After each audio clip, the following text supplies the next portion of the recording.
योग आणि ध्यानधारणा हे चिंतामुक्त जीवन जगण्यासाठी वरदान. स्वामी डॉक्टर उमाकांतानंद सरस्वती. मनुष्याला अनेक शारीरिक व्याधी या मनाच्या अवस्थेमुळे होतात. विविध विचार, स्वभाव आणि इतर बरीच कारणे आपल्या चिंतेचे मूळ असतात. कालांतराने या चिंतेचे तणावात रूपांतर होते. चिंता करण्याच्या सवयीचा तुमच्या शरीरावरही परिणाम होऊ शकते.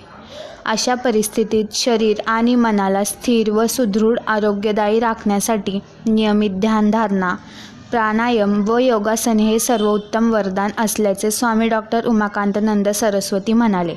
सारसबागेजवळील महालक्ष्मीची आरती हरिद्वार येथील जुन्या आखाड्याचे महामंडलेश्वर स्वामी डॉक्टर उमाकांतानंद सरस्वती यांच्या हस्ते झाली.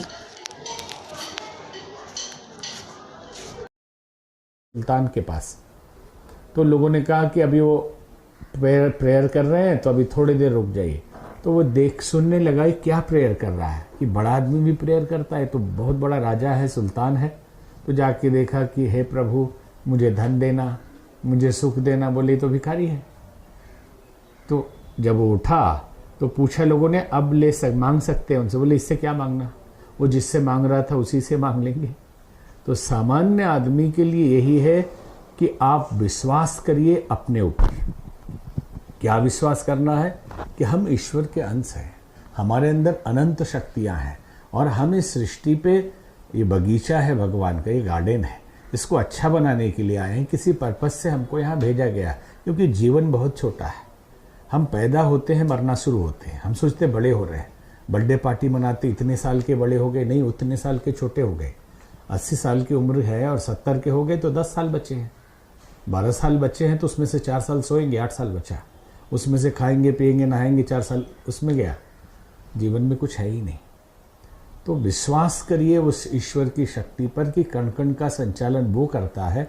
जब हम पैदा हुए तो हमने डिसीजन नहीं लिया था कि किसके घर में पैदा होना, कौन माँ मिलेगी, कौन दूध पिलाएगा, कौन खाना खिलाएगा. हम दूसरे के हाथ में थे, चल भी फिर भी नहीं सकते थे, फिर भी उसने ख्याल किया. तो क्या हम बड़े हो गए तो वो ख्याल करना उसने छोड़ दिया? उसने नहीं छोड़ा है, हमने भुला दिया है. तो विश्वास करिए ईश्वर पे कि हर पल वो हमारा ख्याल करता है, ईश्वर हमारे साथ है.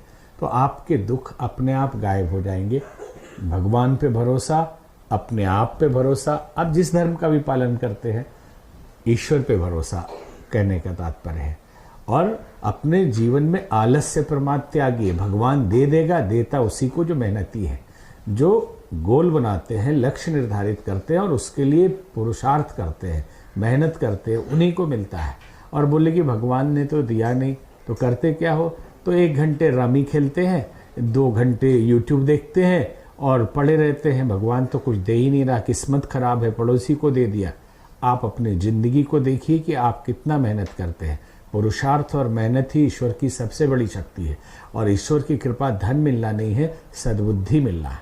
अगर आपको सद्विचार मिल गया, विजडम आ गया, समझ लो बड़ी कृपा हो गई और सब वैभव आप उसी से कमा सकते.